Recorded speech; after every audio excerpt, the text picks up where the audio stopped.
সেই মুখ্যমন্ত্রী চেয়ারে বসে পেছনে আমার জাতীয় পতাকা থাকে, সেখানে কিভাবে একটা কলতলার মতো, একটা কলতলায় মানুষ যেমন ঝগড়া করে সেই রকম ভাবে উনি কথাগুলো মুখে অঙ্গভঙ্গি করে কথাগুলো বলেন দেখেছেন?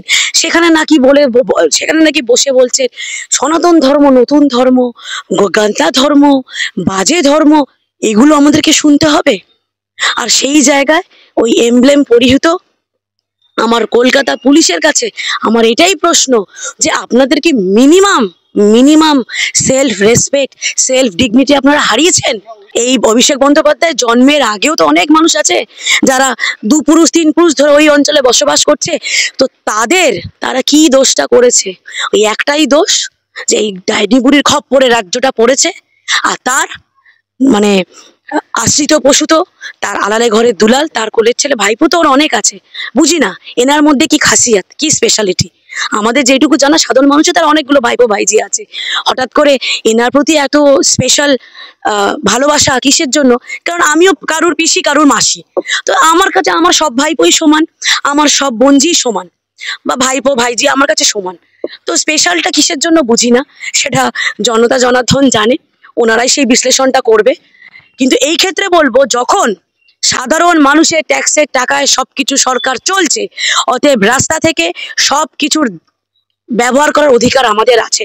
সবাইকে নিয়ে চলতে জানি, তো সবার মান সম্মান সেইভাবে রেখে আমরা বাঙালিরা 91 পরিবার থেকে আমরা সেই শিক্ষাটা নিয়ে পেয়ে কিন্তু আজকে আমরা বড় হয়ে সেই শিক্ষায় আমরা আদর্শে আদর্শিত।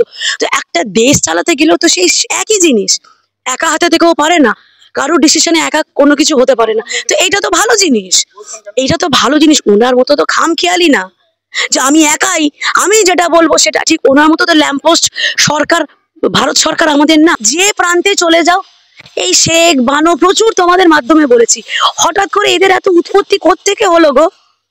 এটা তো পশ্চিমবঙ্গ, বাঙালির পশ্চিমবঙ্গ। এখানে তুমি এক্ষুনি যদি একটা ঘোষ বোস গুহমিত্র একটা নাম নিতে, ভালো লাগতো উত্তর দিতে।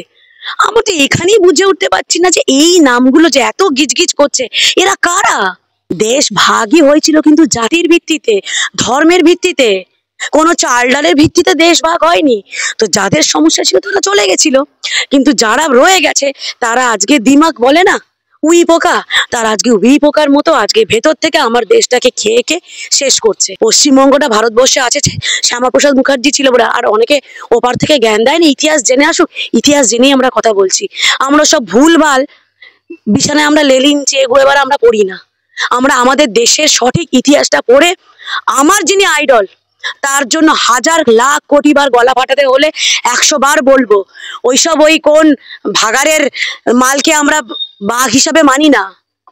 ওই কি বলে, ওই কলতলা কাজের মাসি কাকে বাঘ বলে দাগিয়ে দিল, সেটা আমাদের কাছে বাঘ না। আমাদের কাছে বাঘ স্যার আশুতোষ মুখোপাধ্যায় এবং তার সুযোগ্য পুত্র ডক্টর শ্যামাপ্রসাদ মুখার্জি।